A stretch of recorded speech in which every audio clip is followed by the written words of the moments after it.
राधे राधे। जय श्री कृष्णा, जय श्री श्याम, जय श्री राधे राधे। हमें तुलसी माता के विवाह के लिए किस किस चीज़ की बहुत ही आवश्यकता ज़रूर पड़ती है, तो हमें क्या क्या करना चाहिए। तुलसी माता के विवाह में हमें किस किस चीज़ों की ज़रूरत पड़ती है और इस विवाह को हमें कैसे करवाना चाहिए। हमारे घर में तुलसी माता रानी है, सभी के घर में होती है, मेरे भी घर पे है। तो इस तरह से तुलसी माता को हमें अच्छे से एक चौकी पे साफ करके कपड़ा बिछा के माता रानी को अच्छे से विराजमान करें। माता रानी को, और अगर हमारे घर में शालिग्राम जी नहीं भी हैं तो भी कोई बात नहीं है, कान्हा तो सबके घर पे होते हैं, तो मेरे घर पे भी कान्हा जी हैं। कान्हा जी नहीं भी होते तो श्री हरि विष्णु की भी मूर्ति रख सकते हैं। और इनको हमें पुष्प अर्पण करनी चाहिए, अच्छे से पुष्प चढ़ा देनी चाहिए। पुष्प चढ़ाने के बाद हमें कान्हा को अपने पास में विराजमान करना चाहिए। इसके बाद में हमें हल्दी कुमकुम रोली चंदन कान्हा जी को लगाना चाहिए। और हमें रोली भी माता रानी को अच्छी तरह से, इस तरह से हमें अच्छे से सजा देनी चाहिए माता रानी को रोली से। उनका विवाह होने के बाद हमें इन्हें सिंदूर लगाना चाहिए। अभी कुंवारी है, अभी हमें इन्हें रोली ही लगाएंगे। तो इस तरह से हमें रोली लगा के माता रानी को तैयार कर देनी चाहिए। और एक लाल रंग की चुंदरी माता रानी को खरीद लेनी चाहिए। इस तरह से हमें अपने माता रानी को ओढ़ा के सुंदर सी दुल्हन बना देनी चाहिए। और जो ठाकुर जी हैं हमारे, जो कान्हा जी हैं, सुंदर से हैं, प्यारे से हैं, जो लड्डू गोपाल जी हैं, इनके लिए हमारे पास अगर वस्त्र हैं तो ठीक है, अगर नहीं भी होते हैं तो इनको हम कलावा के वस्त्र पहना देते हैं। और हमें गणेश भगवान को इस चौकी पे जरूर विराजमान करनी चाहिए।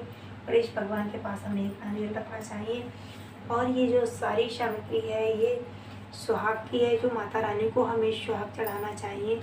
चूड़ी है, बिंदी है, काजल है, लिपस्टिक है, सिंदूर है, महावर है, नेल पेंट है और ये बिछिए हैं।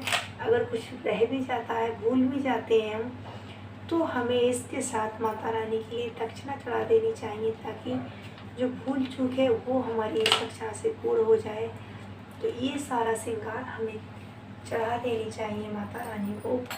और माता रानी को हमें पुष्प चढ़ानी चाहिए। पुष्पों की माला बना के माता रानी को अच्छे से वरमाला पहना देनी चाहिए। कान्हा के गले में एक कलावा बांध के, और एक कलावा हमें ये तुलसी महारानी के पास रख देनी चाहिए।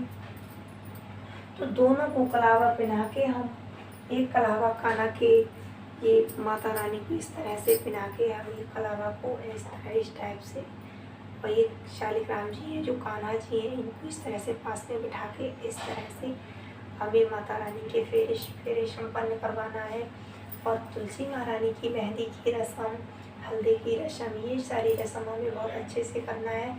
इसका शुभ मुहूर्त है 6:40 से और 8:35 तक ये चलेगा। इस शुभ मुहूर्त है। शुभ मुहूर्त में हमें माता रानी का विवाह करवाना चाहिए। जल्दी सारे कार्य संपन्न करने के बाद हम माता रानी के विवाह की तैयारी करते हैं। अगर हमारे पास कुछ भी नहीं भी है तो हम शॉपिंग भी कर सकते हैं। तो राधे राधे। और फिर हमें ये माता रानी शालिग्राम जी की, तुलसी माता की, दोनों की आरती करनी चाहिए। गणेश भगवान की आरती करने के बाद हमें इस आसन को आज नहीं उठाना है, सब कुछ यही रख देना है। जो हमारे पास श्रृंगार है, ये हमने श्रृंगार जो भी चढ़ाया है, तो श्रृंगार हम अपने घर में सभी लोग एक एक ले लेंगे, सभी को एक एक चीज़ दान दे देंगे। तो इससे बहुत ही अच्छा, बहुत ही आशीर्वाद प्राप्त होगा।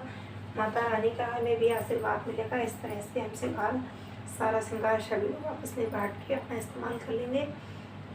इस आसन को हमें सुबह ही उठाना है, कान्हा को भी सुबह ही उठाना है, माता रानी के पास बिठाना है, अच्छे से रेडी करके दोनों को दूल्हा दुल्हन के रूप में माता रानी को आशीर्वाद देना है, कन्यादान करना है। माता रानी का पूरे विधि विधान के साथ तुलसी महारानी की शादी करनी है।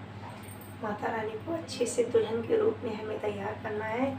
जय श्री कृष्णा, जय श्री श्याम, जय श्री राधे राधे। वीडियो पसंद आए लाइक करना, कमेंट करना, चैनल को सब्सक्राइब करना। जय श्री राधे राधे राधे।